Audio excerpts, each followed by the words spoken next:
on this show and a lot of the guests, one of the kind of core tenets of punching above your weight as a seller is to get multiple offers, right? So in your case at webs.com, you had Vistaprint, you had a whole group of companies that you were talking to. And that, of course, hardens the deal terms, gets a better price, and that's great.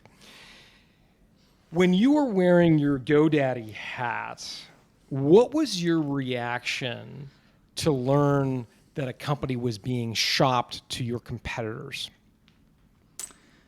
Right. Yes. So, and this also hinges on the level of relationship you have with those entrepreneurs, and this is what I emphasize also in my book, is that this human dimension, the relationship dimension, is so critical in M&A, and that's something I didn't realize until I was more on the acquirer side. This is one of the biggest lessons learned for me, was how important it is to build those relationships early.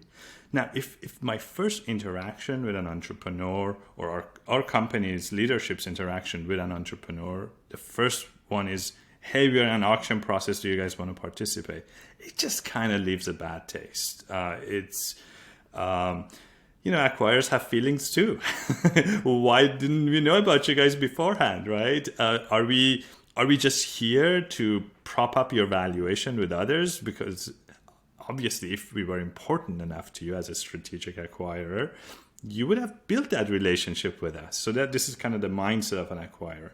Now, if an asset is highly strategic, highly critical, existential, from a competitive perspective, various reasons, right?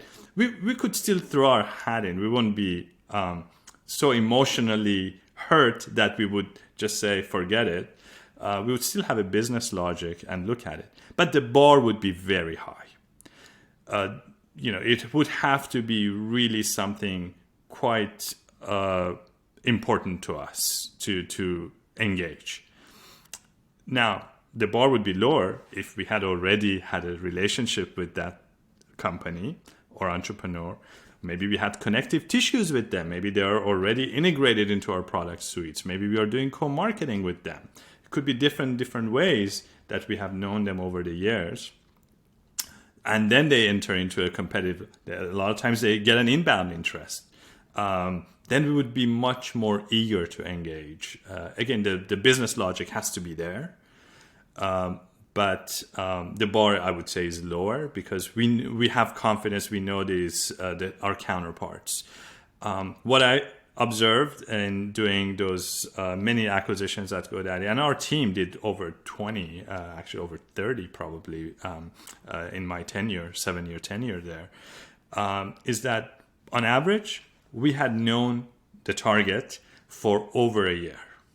So, and the deal itself takes, at least 4 to 6 months, as you know, from the term sheet negotiations to closing. It's